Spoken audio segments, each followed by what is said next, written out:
Ao vivo. Seja bem-vindo, doutor Renato. Obrigado.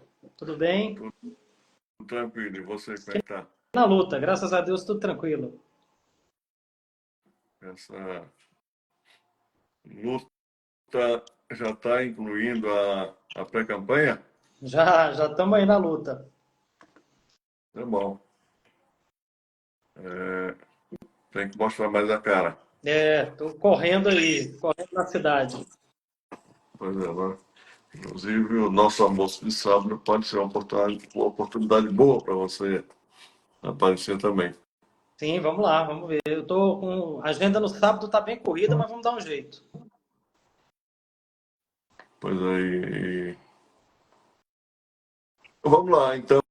A questão é a seguinte: improbidade administrativa, como diz o Flávio, só que a gente vive num país que, desde o hino nacional, a letra do hino nacional,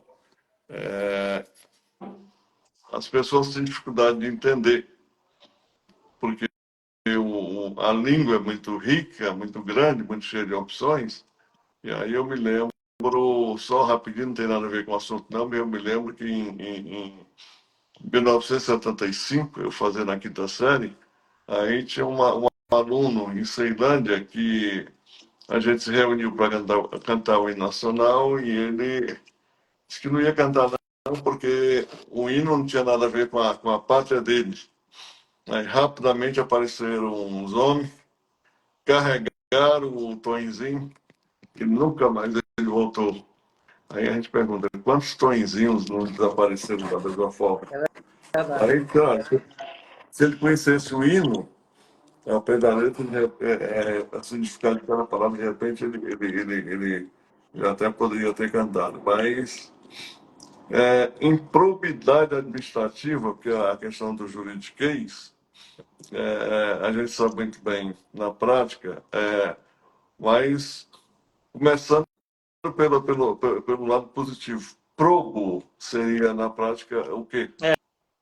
Na verdade, eu vou remontar um pouco aqui antes, né? Nós temos uma história no Brasil de uma apropriação da coisa pública como sendo do particular, o que a gente sempre chamou de um patrimonialismo estamental, né? O que é muito ruim. Uhum. Né? Então, assim, os nossos governantes, ao longo de séculos, né, sempre tiveram essa prática de entender a coisa pública como sendo privada. Né? Então, nós tivemos um período aí do colonialismo, onde nas capitanias hereditárias o Estado se fazia presente, mas o governante via aquelas terras e aquela atividade como sendo sua, né? E aí tivemos o período da escravidão. Então, o Brasil ele tem uma história de muito patrimonialismo estamental. Ou seja, quem está administrando a coisa pública, por muitos e muitos anos, olhava para a coisa pública como sendo privada, como sendo sua. Né? Olhava ainda olha. Olhava ainda olha. Assim, ainda temos, como isso está muito arraigado na cultura brasileira, ainda temos alguns gestores que olham para a coisa pública como sendo sua, né? Mas a gente tem a legislação e a jurisprudência e tudo que se faz para tratar a coisa pública com mais probidade é exatamente para tirar esse ranço patrimonialista que a gente criou historicamente por conta dessa vivência que o Brasil teve, né, em relação a como tratar a coisa que é do povo. Né? Então, a legislação tem evoluído ao longo dos anos exatamente para combater esse tipo de atuação do gestor, né? Tratar a coisa pública de forma como sendo do povo, em prol do povo, né? Isso é o que a gente tem.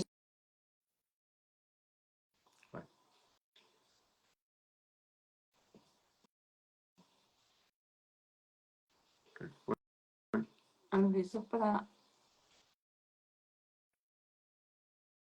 Você está sem áudio. Será que foi aí? Foi nele. Ele tá sem áudio. Voltou. Então, eu dizia que a Constituição de 88, ela traz esse marco de forma muito clara, né?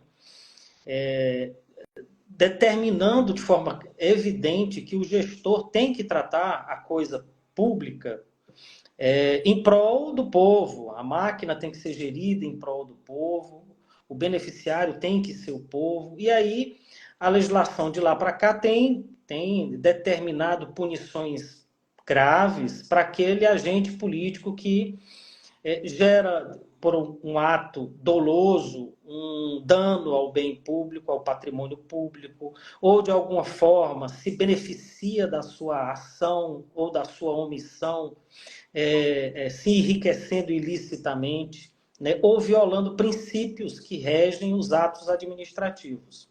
Então, veja que é uma evolução histórica, né, que a gente tem passado por longos períodos, né, em que nós tínhamos ali nas capitanias hereditárias a coisa pública como sendo privada, né, e evoluindo para tratar a coisa pública como deve ser tratada, né? A coisa pública tem que ser tratada em prol da sociedade, em prol do povo, né? E o ato de improbidade, ele é caracterizado como um ato que gera um dano ao patrimônio público, né? Ou causa um enriquecimento ilícito do agente público em detrimento do interesse da sociedade e da coletividade. Isso é o que nós temos hoje como característica do ato de improbidade. Veja que aqui a lei não pretende punir aquele prefeito ou aquele governante que eventualmente foi descuidado, né, na sua atuação e porventura tenha gerado um dano ao patrimônio público. Ele pune aquele gestor que de forma dolosa pretendeu gerar um dano, né, ou se enriquecer ilicitamente da coisa pública, né? Quer dizer, quem fez não leva, mas quem teve intenção leva. Aqui a última alteração da lei recente, né, agora de 2021, veio para deixar claro que o ato de improbidade e a lei pretende punir aquele gestor, aquele agente político que agiu de forma dolosa, né? Que tinha intenção de gerar um dano ou se enriquecer ilicitamente. Porque acontece muitas das vezes, principalmente em prefeituras pequenas, que não tem muita estrutura de pessoal qualificado, de um prefeito cometer um ato ali numa licitação e eventualmente gerar um dano para o patrimônio público, sem que ele tivesse a intenção de gerar esse dano, né? Porque não tinha o pessoal qualificado, porque não tinha uma equipe técnica que pudesse orientar devidamente como proceder, às vezes até de uma prestação de contas posterior, não prestou as contas adequadamente. Mas você vê que ele tentou agir de forma a trazer um benefício para a coletividade, para o município, que ele não surrupiou o dinheiro público, que ele investiu, empregou adequadamente o dinheiro público, mas errou, às vezes na hora de prestar contas, né? Patrocinando shows caros, né? Por aí afora lá. Não, aí já é ato de improbidade mesmo, né? Na hora que você vê assim, um desvio de recurso, um dano ao patrimônio, aí não, aí já é ato de improbidade mesmo.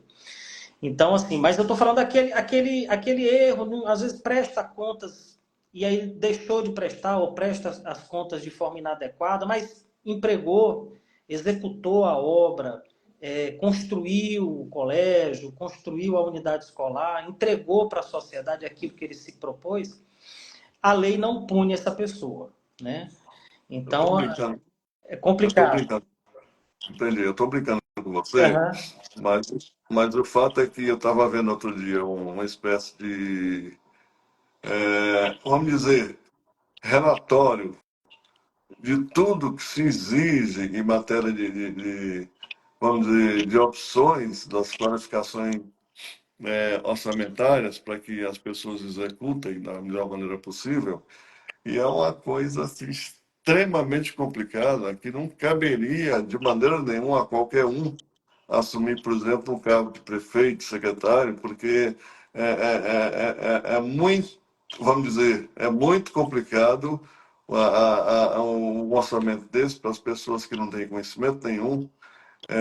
Você tem hoje, você teve, por exemplo, no governo passado, um presidente assim, e você também tem hoje um presidente assim. E aí é porque, na verdade, por mais que eu seja, digamos, traga para perto de mim pessoas supostamente leais, igual o Trump, por exemplo, está tentando trazer para perto, trouxe para perto dele, e não sei onde é que vai parar, mas o fato é que é aquela coisa. Eu fui, quando eu trabalhei no governo do Agnello,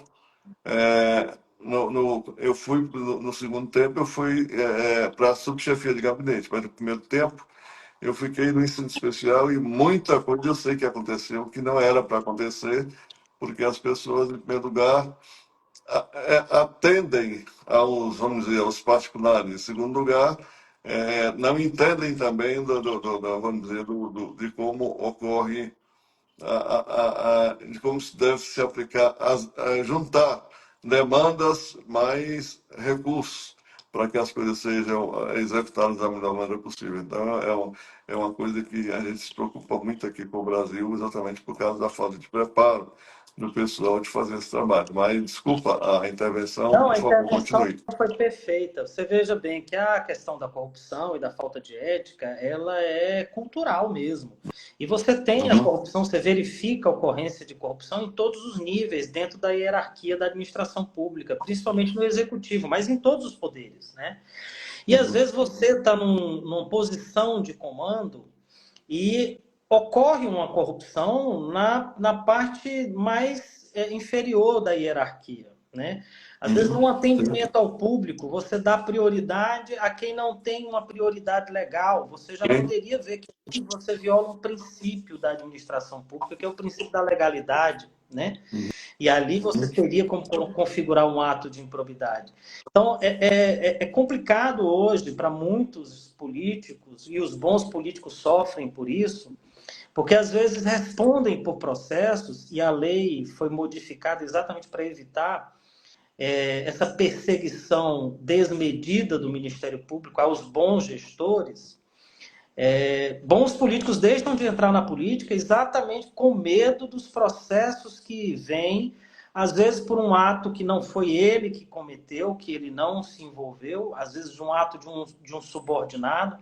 Um prefeito às vezes tem um secretário, e o secretário comete um ato de improbidade, e ele responde junto com o secretário, e sim, acaba tirando bons políticos, né, da vida pública, bons gestores, por conta desse receio de responder em processos, e processos que duram anos, e que têm consequências muito drásticas, né, com perda do uhum, patrimônio pessoal, com a perda dos direitos políticos, com multas altíssimas. Então, a lei foi alterada em 2021 exatamente para minimizar o, o efeito negativo dessa perseguição de bons gestores, né? uhum. Bons políticos, né? Que pagavam a conta por conta de corrupção que ocorria nos níveis mais baixos na hierarquia, né? Então, há que haver um peso e um contrapeso aí, né? Você sabe que existem muitas encomendas. Será que o Ministério Público realmente foi uma boa?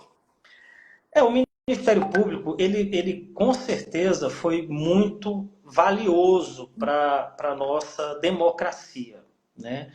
Ele é um fiscal da lei e, por vezes, eu já tive vários casos de improbidade administrativa que o Ministério Público, na primeira instância, pedia a condenação e lá no final do processo pedia a absolvição, né?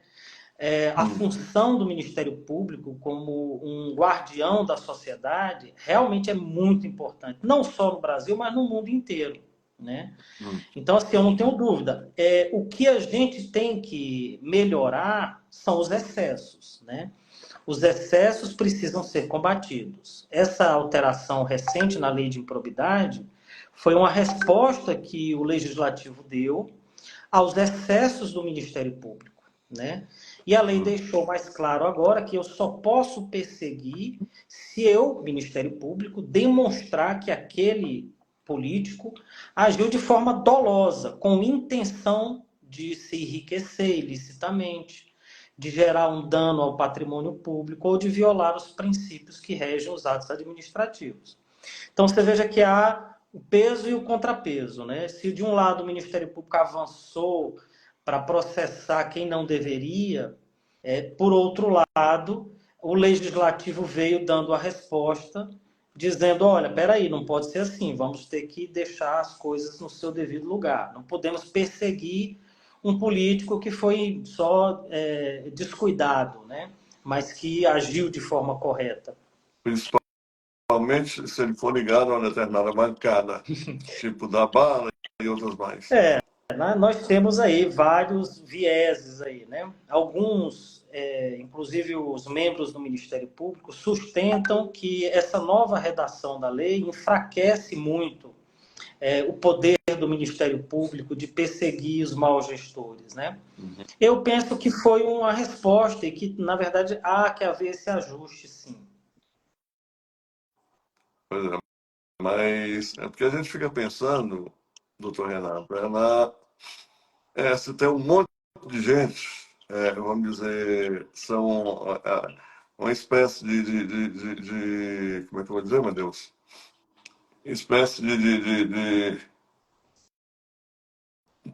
torcida ou qualquer outra coisa em favor de causa A, causa B, tipo o pessoal os CACs, tipo o armamentismo e outras coisas mais, e religiosidade e tal. A atuação desses parlamentares não desqualifica mais ainda a legislação? Na verdade, o que nós tivemos nos últimos anos no Brasil é uma polarização muito grande do discurso, né?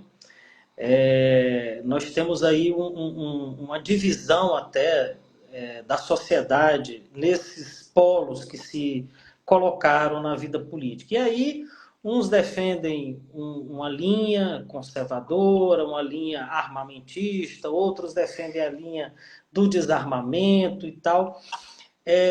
Eu penso que há que haver um equilíbrio, né? Assim, os moderados sempre subsistirão, né? Nem tanto ao céu, nem tanto ao mar. Então eu penso dessa forma, né? Eu não me vinculo nem a uma linha muito radical em nenhum dos lados, né? Eu acredito que o caminho do meio é sempre o melhor caminho. E claro, Será que tem? desqualifica o discurso. Quando você radicaliza para qualquer lado, você sempre desqualifica muito o discurso. Mas Né? será que aqui no Brasil, porque aqui no Brasil tem gente que chama o Centrão de arenão, porque na verdade todo mundo está acumulado na direita. Como é que é isso? A gente tem bons parlamentares da esquerda, da direita, do centro. A grande maioria dos parlamentares hoje se coloca como no centro, numa posição de centro. Na verdade, o que a gente tem que nem eles conseguem se qualificar adequadamente como conservadores, como liberais, né?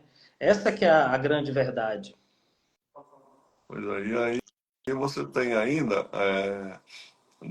porque prevalece até hoje, em função inclusive de posturas de verdadeiros deuses, tipo juízes, você tem ainda aquela questão do manda quem pode, obedece quem tem juízo, que é o bem e o mal, noite e dia,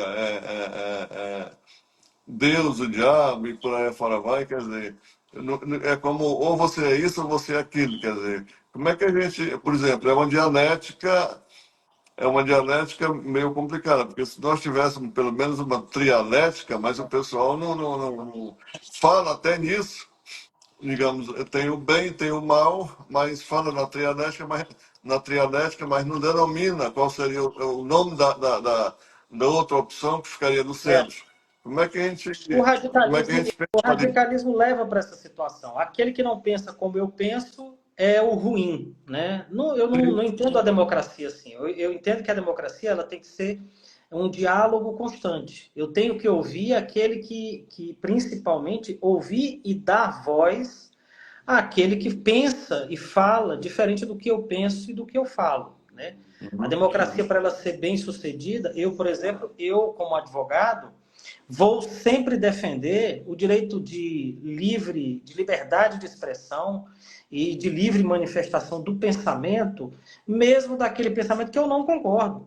Né? Eu acho que uhum. esse é o correto caminho para uma democracia saudável. Né? É eu dar ao outro que pensa de forma diferente do que eu penso o direito de voz, o direito de falar, o direito de se manifestar, de se expressar. O que a gente tem vivido ultimamente é um radicalismo no sentido de que, olha, ou você pensa como eu penso, ou então você é do mal. Ou você pensa da minha maneira, ou você não serve para a política. Né? Eu não acho que a democracia se faz assim. Pois é, inclusive você está tocando num ponto muito interessante, que o nosso Donald Trump, ele, ele quer, inclusive, mandar embora aqueles servidores públicos que ele tem certeza que não serão fiéis a eles. Que loucura é essa? É, é difícil. Aqui no Brasil, a gente tem os cargos de livre provimento, os cargos de confiança, né? Aqui no Brasil, a gente tem uma cota de servidores que seriam demissíveis ad nutum, demissíveis automaticamente, seriam cargos de confiança. Então, para a gente, isso já está bem, bem claro.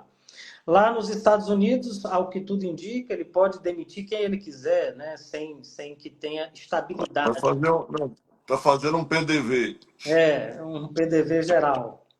É. Então, como é que você trabalha num Estado onde o Estado tem digamos, o Estado é de todos, mas enquanto eu estiver no poder, só fica ali quem for leal a mim. Como é que fica isso? Olha, isso, na minha visão, é muito prejudicial para o próprio Estado. Nós temos aqui no Brasil, por exemplo, carreiras que são carreiras de Estado. Carreiras que, independente do governo que entra ou sai, seja de direita, de esquerda, de centro, essas carreiras, essas categorias têm que ter estabilidade, têm que ter até vitaliciedade, como no caso dos magistrados e dos membros do Ministério Público. Por quê? São carreiras que defendem o Estado, auditores, membros do Ministério Público, magistrados. Então, independente da bandeira do governo que esteja vigorando ou dominando o poder naquele momento, essas carreiras vão continuar lá. Não podem ser demitidos a não ser por um processo, um devido processo legal e às vezes mesmo um devido processo judicial. Eu entendo que essas carreiras são fundamentais para que o Estado caminhe de forma imparcial, com impessoalidade, né? E siga, né, seu rumo, seu norte, independente daquele que está momentaneamente ocupando a cadeira da presidência da República, por exemplo. Então, penso que lá nos Estados Unidos, você é demitido por conta da escolha política ou da fidelidade político-partidária, é ruim para o próprio Estado. Pois é, mas como é que se resolve isso? Aí tem que ver a constitucionalidade disso. Nós, aqui no Brasil, temos esses requisitos assegurados pela nossa Constituição. O requisito de estabilidade do servidor público, o requisito de vitaliciedade das carreiras de Estado, isso é assegurado pela Constituição. né? Então, no caso do Brasil, essa medida, por exemplo, jamais poderia ser adotada, porque teria um vício de legalidade e um vício de constitucionalidade tremendo, né? E aí o nosso judiciário nos socorreria em um eventual abuso. E nós temos aí legislação que proíbe, né? Inclusive com crime, né? Conduta criminosa, se isso se caracterizar. Renato, falando isso, o nosso país, ele com esses cargos vitalícios que passam longe do voto, os salários normalmente são altíssimos, inclusive existe as tais das vendas de sentenças e outras coisas mais. Como é que, e aí é onde se pergunta, realmente o pessoal está trabalhando de acordo com o que... Porque a nossa Constituição, enquanto a Constituição americana houve uma emenda há 154 anos atrás, nós temos a Constituição mais emendada do mundo. O que ajuda, vamos dizer, as pessoas a viverem melhor? É esse excesso de emendas na Constituição, que nem todos os artigos ainda estão regulamentados, ou é uma Constituição americana que a última emenda constitucional aconteceu há 154 anos atrás? Não tem um sistema perfeito. A nossa Constituição, ela nasceu, ela é muito analítica. Só para você ter ideia, está na nossa Constituição a previsão do colégio militar, não, a previsão da manutenção pela União de um colégio militar, Dom Pedro, né? Então, tamanho o detalhe que a nossa Constituição chegou. O que se pretendeu naquele momento foi assegurar de forma muito clara na Carta Maior inúmeros direitos. E aí, por ser analítica, ela precisou sim ser emendada. Ela já nasceu reconhecendo a necessidade de ser corrigida, né? Então, é tanto que a Constituição veio e deu um prazo para que se fizesse um plebiscito logo em seguida, para ver se iríamos ficar realmente no presidencialismo, ou se iríamos partir para o parlamentarismo. Então veja que a nossa Constituição foi muito analítica. A Constituição dos Estados Unidos nasceu com pouquíssimos artigos. Ela é bem enxuta, né? Um outro sistema. E aí tiveram pouquíssimas emendas. Mas a nossa não, a nossa veio com a intenção de assegurar a Constituição cidadã, veio com a intenção de assegurar diversos direitos sociais, diversos direitos de toda ótica. Só para você ter ideia, a nossa Constituição tinha previsão de juros, os juros moratórios, qual seria a taxa de juro constitucional. Isso foi retirado posteriormente do texto da Constituição. Então, claro, por ser muito analítica, ela precisou ser modificada porque a sociedade evolui. E evoluindo precisa ser corrigido, né? Então, eu não vejo as emendas constitucionais como um problema, né? Eu vejo como uma necessidade por conta da forma com que nós criamos a nossa Constituição. Nós temos um advogado velho, que ainda tá vivo, graças a Deus, mas está até com problema de audição.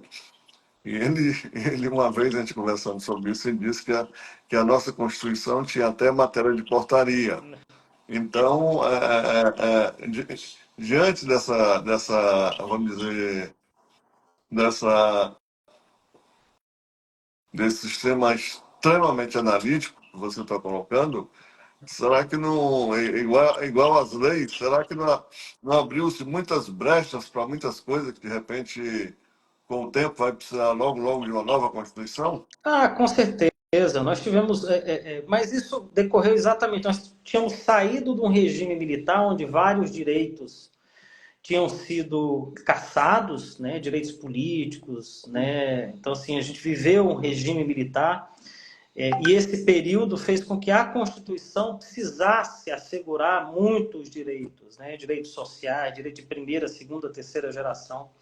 E aí vem a necessidade das reformas, a necessidade de emendas, a necessidade de correção. E nós temos no Brasil, na verdade, um emaranhado de leis, né? E isso cria, muitas das vezes, insegurança jurídica, questionamentos, ações judiciais, e de fato, mas é porque o nosso perfil sempre foi um perfil do civil law, né? De tudo ter que ser disciplinado por uma lei, né? Então, é a nossa linha. Nós temos uma linha que veio da Europa, uma linha de... Não é o common law, do que é comum, do que é julgado, do que é decidido, mas sim do que é disciplinado por lei. Esse emaranhado de normas gera realmente muita confusão, né? E acaba trazendo insegurança jurídica. Pois é, mas aí você tem uma. Você tem. Eu estava vendo hoje à tarde, aliás, outro dia, por exemplo, assédio é sinônimo de cerca. Aí você tem vários tipos de assédios, onde, por exemplo, um assédio bancário não é crime, mas um assédio eleitoral é crime. Aí você tem importunações, você tem é, é, uma lei, tipo a Maria da Penha, que acabou abrindo brechas rígidas, unilaterais, onde a esperteza das pessoas, que eu costumo dizer que caráter não tem sexo, não tem cor, não tem idade, e por aí fora vai, mas acabou abrindo brecha para uma coisa que no Brasil eles acham que quando você multa, você está mexendo no bolso do indivíduo, vai fazer o indivíduo melhor. E não vai, porque se o indivíduo, dependendo do dinheiro que o indivíduo ganha, ele vai pagar a multa e vai estar na boa. Agora, nesse caso dos danos morais, é uma coisa que muitas vezes o dinheiro nem vai para a vítima, porque a suposta vítima às vezes não tem nem com que pagar o advogado. Então a gente fica pensando, com toda sinceridade, que uma lei, por exemplo, como essa Maria da Penha, que veio para pacificar, na verdade, ela veio para guerrilhar, porque muitas espertezas acontecem e não existe hoje aquela preocupação com, vamos dizer, os caras até falam em diligência, mas eles não fazem. E aí, muitas vezes, o juiz, baseado no que, no início de tudo, dependendo da turbulência que vier no início de tudo, ele já decide tudo, porque ele é o Deus Todo-Poderoso, e aí onde o suposto réu se ferra, muitas vezes sem ter nem de onde tirar. Quer dizer, se prendesse ou qualquer coisa parecida, ou trabalhasse na perspectiva de, digamos, de prestação de serviço à comunidade, cresceria o indivíduo e cresceria a comunidade. Mas nessa brincadeira de dinheiro para cá, dinheiro para lá, muitas vezes o indivíduo nem tem com que pagar e às vezes a suposta vítima também fica com as mãos abanando. Desculpa eu entrar nesse mérito, mas eu sei que você é uma pessoa bem preparada claro, se você quiser falar alguma coisa, fica à vontade. Se não, Não, também eu, fica à eu vontade. tenho muita tranquilidade em relação a esse tema. Eu entendo que a Lei Maria da Penha foi uma evolução muito grande e que realmente tem, quando tem excessos, quando tem algum desvio, algum distúrbio, tem que ser corrigido. Mas aí o judiciário está aí para isso, né? Mas não Para faz. examinar Mas, adequadamente. mas não faz, Não, mas não faz, como eu estou te falando. mas em As tese tem que diligências, fazer. Em tese as tem que diligências não fazer. são feitas. As diligências não são Mas feitas. eu não tenho dúvida que a lei ela foi uma evolução na proteção das mulheres que tem realmente, a gente tem convivido em algumas situações Eu sei, com eu uma sei. codependência, uma dependência enorme das mulheres aqui em todo o Brasil, né? Eu não digo só em Brasília, mas em todo o Brasil, e que precisava de uma lei que protegesse melhor e que assegurasse essa proteção. Agora, tudo no judiciário, Educação e profissionalização não sim, ajudaria? tudo no judiciário acontece de ter algum erro, né? E às vezes não se examina adequadamente a prova. Aí é por isso que a advocacia tem que atuar de forma firme, né? E contundente, de forma corajosa. A advocacia, eu penso, eu entendo, e assim eu trabalhei durante mais de 20 anos, né? Como advogado, não é profissão para covarde, é profissão para quem tem coragem mesmo. E o advogado, nessa hora, tem que defender o seu cliente com todas as armas que a lei lhe permite, né? Então, para isso, o advogado tem que atuar de forma firme, contundente, dura, se opor ao Ministério Público, ao magistrado, né, e defender e buscar, né, corrigir esses excessos e esses desvios. Pois é, e aí vem outra lei também bem interessante, que é a história do. Claro, tem que combater o que está errado, tem que combater, mas imagine só, o macaco, é, dizem por aí, por tudo quanto é lugar, que originou os seres humanos, mas de repente deve ter gente torcendo para que a espécie dos macacos seja extinta, para que as pessoas esqueçam da palavra macaco e não saiam por aí xingando ninguém. É uma questão bem.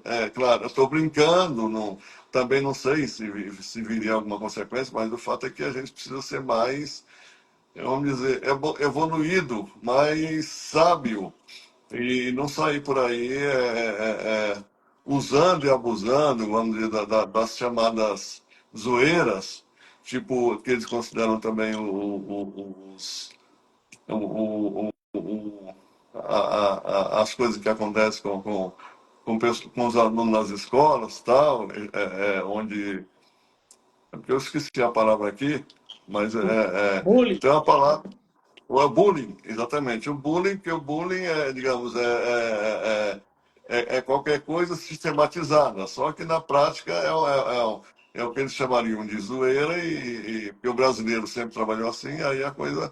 Mas não, é qualquer coisa sistematizada que infelizmente, da mesma forma que o povo, de modo geral, não consegue, em função da educação do jeito que educação onde as pessoas não interpretam o que leiam, nem o que escrevem, então fica uma coisa bem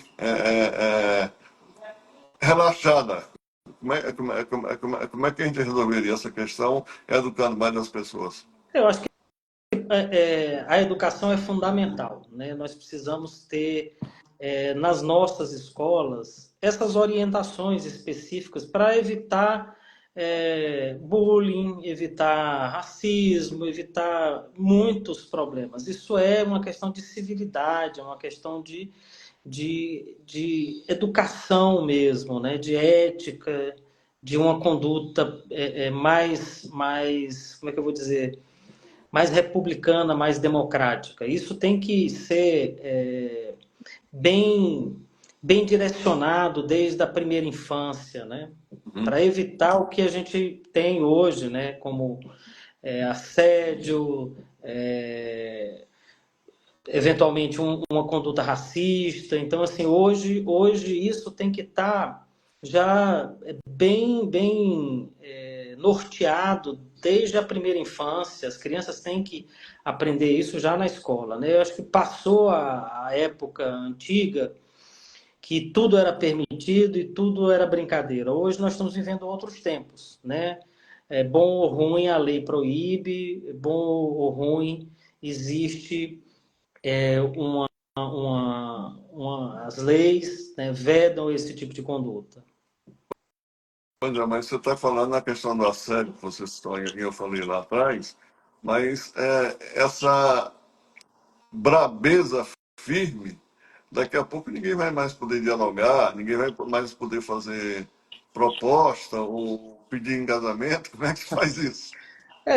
Na verdade, são posições que eu volto a dizer, né? Radicais, né? Então, assim, o radicalismo nunca é o melhor dos meios, é o melhor dos caminhos. E será que o Brasil, é, com essa polaridade que ninguém sabe quando vai acabar, essas questões serão mais humanizadas e menos trabalhadas naquela perspectiva de, como é que diz o Milton Nascimento, fé cega, faca molada? Eu penso que sim, eu penso que sim. Vamos chegar no momento em que essa polarização ela vai diminuir naturalmente. A gente já tem encaminhado para isso, inclusive na política, né? Nós temos aí vários políticos que estão buscando terceiras vias, né? Porque já observaram que o radicalismo ele é prejudicial para a sociedade, né? Uhum. Então, assim, isso é uma tendência. A tendência, eu vejo que a tendência é se normalizar. Você não pode ficar nem tanto ao céu, nem tanto ao mar, né? O Uhum. caminho do meio sempre é o caminho mais democrático, mais republicano, né? Quando se radicaliza demais, você chega às vezes no autoritarismo, você chega em um estado de exceção, né? Então isso não é bom.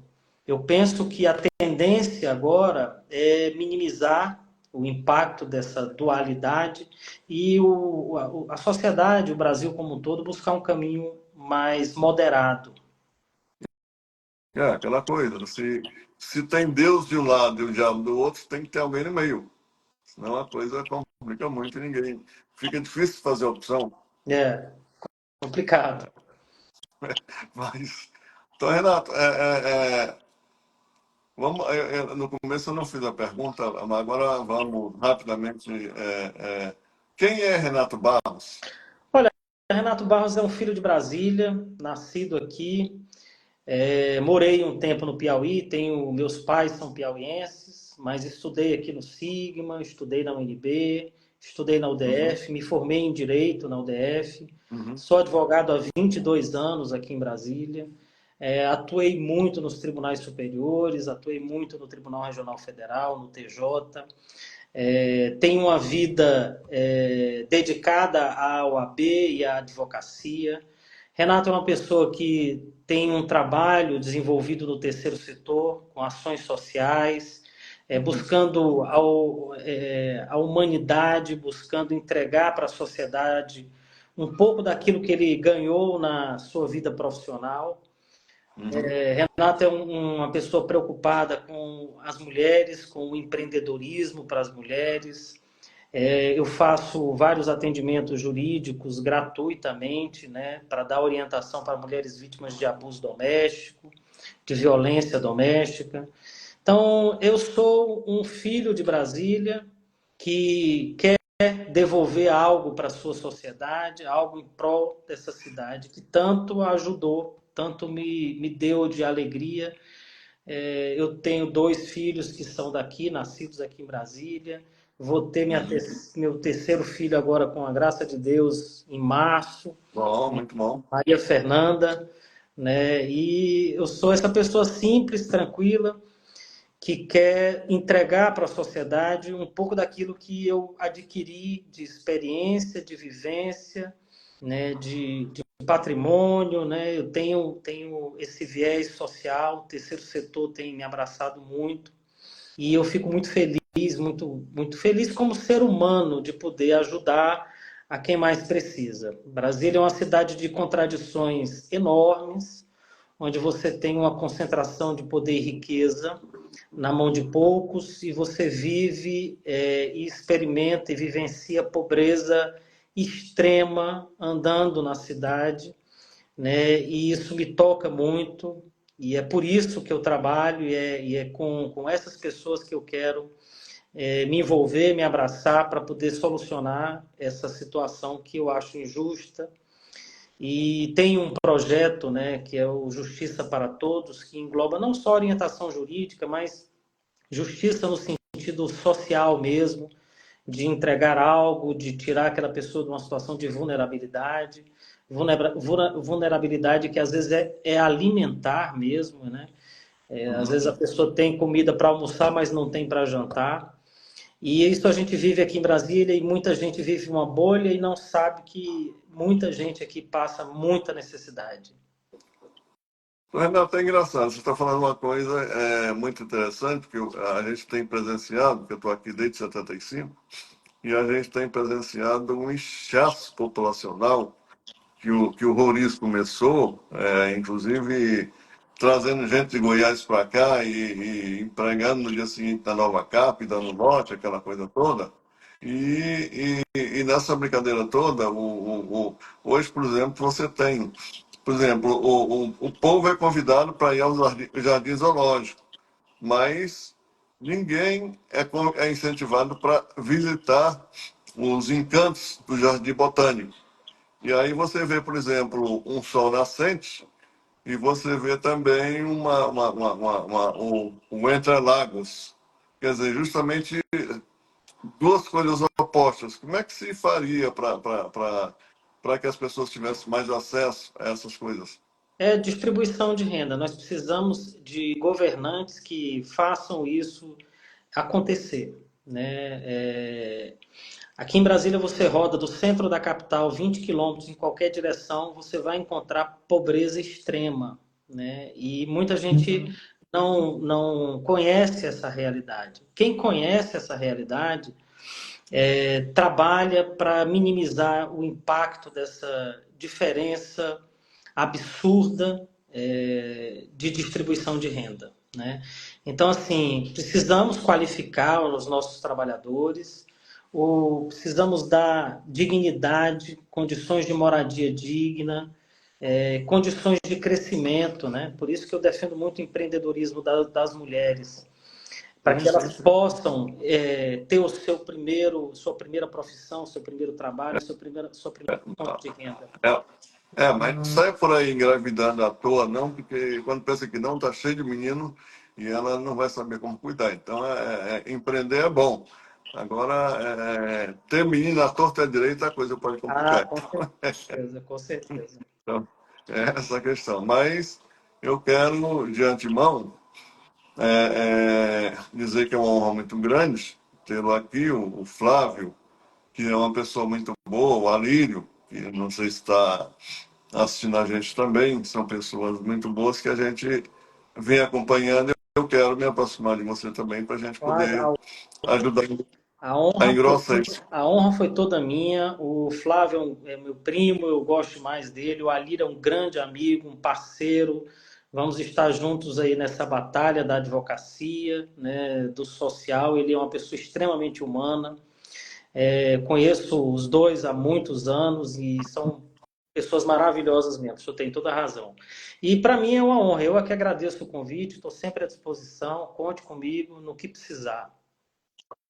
Obrigado, né? Vamos estar juntos sim, porque tem muita coisa a ser feita pela frente e eu sei do trânsito bom que vocês têm e nessa brincadeira toda a gente vai construindo opções boas para a comunidade que precisa realmente tanto de novas possibilidades onde eles possam, digamos, caminhar e acertar mais e com mais tranquilidade, até porque tendo um Renato como, digamos, não sei, de repente mais na frente até um deputado distrital, um Alírio, qualquer coisa parecida, com os gabinetes à disposição do povo, as pessoas vão ter aonde ir e serem bem recebidos, como eu vi muitas vezes acontecer, e até porque fui também muitas vezes nesses lugares, inclusive na Câmara Federal outro dia visitando o Alírio, e a gente fica feliz porque aquela coisa, o voto é escolha, mas essa escolha só será boa se houver boas opções. E aí onde a gente fala que a qualidade da colheita depende, vamos dizer,